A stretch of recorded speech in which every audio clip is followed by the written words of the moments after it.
Пред просториите на итната медицинска помош во Кочани, каде што секоја секунда е борба за живот, повторно завладеа молк. Во присуство на семејството, представници на државната и локалната власт и бројни колеги, беше откриена спомен бистата на Илчо Иле Гоцевски, возачот кој го даде својот живот спасувајќи ги повредените во пожарот во дискотеката Пулс. Иле не беше само наш колега, тој беше брат, другар, пријател. Поддршка и пример за тоа што значи да се биде човек во вистинската смисла на зборот. Во секојдневните моменти знаеше да внесе топлина, насмевка и надеж, а во најтешките покажа нешто што не може да се научи, туку само се носи во себе. Вистинска, несебична храброст. Во миг кога многумина би се повлекле, или че кореше напред, без двумење, без страф, воден од желбата да помогне и да спаси други. Тој го даде највредното што човек може да го даде. Го даде својот живот за да спаси други животи.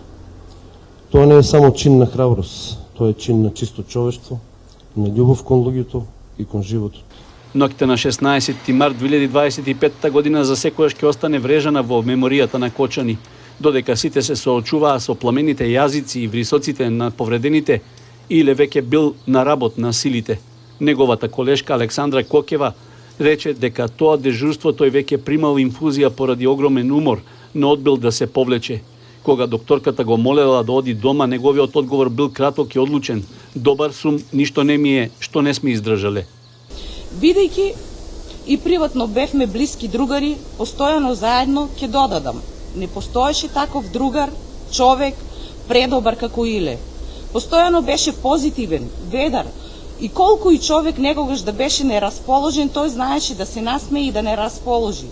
И кога било кој да побараше помош од него, каква била услуга од него, тој само ќе речеше: "Ќе направиме, другар, ќе биде, шо се секираш?" Постојано го бараа пријатели, роднини. Сите од него бараа помош, била каква во болницата. И тој постојано одеше по сите доктори, се само за да помогне на некој.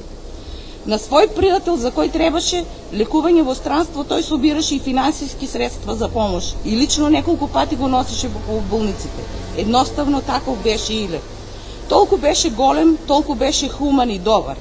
За повеќе години пријателство со него никогаш го немам слушнато да се скара со некој, да повиши тон или да каже лошо за некој. Таков беше нашиот Иле. По завршувањето на надчовечката акција за спасување повредени, Иле легнал до одмори и никогаш повеќе не се разбудил. За своите сограѓани тој стана 64-та жртва од таа кобна ноќ, придружувајќи им се на 63-те ангели на небото. Директорката на општата болница, доктор Катерина Паник Мирчовска, нагласи дека неговата жртва е нем потсетник за секој граѓанин. Илчо беше некој кој што неуморно помагаше на сите.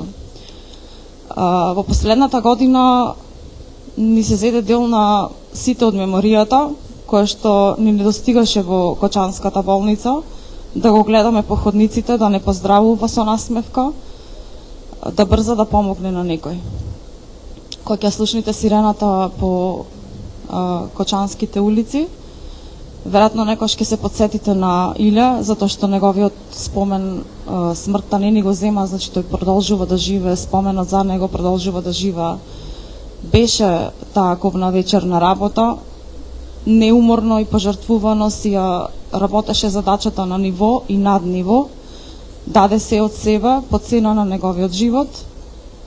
Верувам дека колегите ќе го паметат по неговата ведрина, по неговата лојалност, по неговата храброст. Верувам дека ќе ги чува сите горе на небото во име на нивните родители. Нас ни останува да го носиме споменот за него, да си го спомнуваме по насмевката. Пред бистата на Гоцевски цвеќе положија сопругата, семејството и роднини, представници од владата и собранието, членови на Советот на општина Кочани, колеги од болницата и пријатели. Илчо Гоцевски замина како херој, оставајќи зад себе тага, но и неизмерна гордост кај сопругата Анета и синот Мартин. Неговиот лик сега вечно ќе бдее пред просториите каде што ја покажа својата најголема човечност. Слава му!